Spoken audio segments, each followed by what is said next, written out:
Nelson Mandela की स्मृति सभा में दुनिया भर के 90 राष्ट्रीय अध्यक्ष हो रहे हैं शामिल। राष्ट्रपति प्रणब मुखर्जी के नेतृत्व में भारतीय प्रतिनिधिमंडल पहुंचा जोहान्सबर्ग।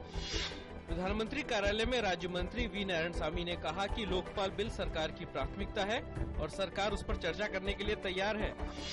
महंगाई सहित अलग अलग मुद्दों पर विभिन्न दलों के हंगामे के कारण राज्यसभा की बैठक आज शुरू होने के कुछ देर बाद ही हुई स्थगित, नहीं चल पाया प्रश्नकाल।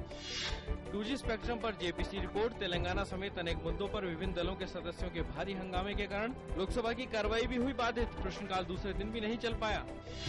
उच्चतम न्यायालय ने कहा कि उच्च गणमान्य व्यक्तियों एवं संवैधानिक पद पर आसीन लोगों के वाहनों को ही लाल बत्ती दी जानी चाहिए।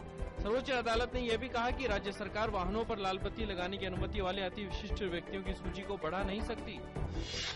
सामाजिक कार्यकर्ता अन्ना हजारे का आज से रालेगांव सिद्धि में मजबूत लोकपाल के लिए अनिश्चितकालीन उपवास शुरू। आपके नेता मनीष सिसोदिया ने कहा कि भाजपा को समर्थन देने का सवाल ही नहीं, प्रशांत भूषण की राय का गलत मतलब निकाला गया।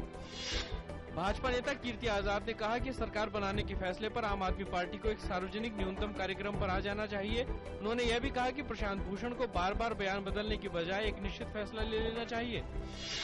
कांग्रेस नेता जगदम्बिका पाल ने कहा कि सुप्रीम कोर्ट के पूर्व जज जस्टिस गांगुली को नैतिकता के आधार पर अपने पद से इस्तीफा दे देना चाहिए। शुरुआती कारोबार के दौरान आज शेयर बाजार हुआ कमजोर। सेंसेक्स 49 अंक की गिरावट के साथ 21,277 पर खुला। निफ्टी 15 अंक की गिरावट के साथ 6,349 पर खुला।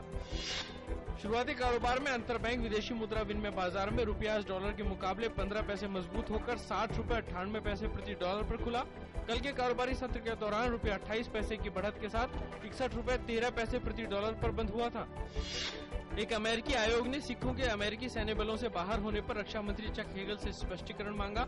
मानवाधिकार पर अमेरिकी आयोग ने एक पत्र में हेगल से रक्षा नीति विभाग पर जवाब देने का आग्रह किया है। इराक के मध्य हिस्से में कल एक कैफे के बाहर और अन्य स्थानों पर हुए धमाके में कम से कम 18 लोग मारे गए। पुलिस के मुताबिक बहरीज कस्बे में कैफे के बाहर कार बम विस्फोट हुआ, जिसमें 12 लोगों की मौत हो गई और 24 लोग हुए घायल। 20 सालों से मानवाधिकारों के लिए संघर्ष थीम के साथ आज मनाया जा रहा है अंतर्राष्ट्रीय मानवाधिकार दिवस। घोषणा पत्र में जताई गई है लोगों के सामाजिक, राजनीतिक, आर्थिक, सांस्कृतिक और नागरिक अधिकारों की प्रतिबद्धता।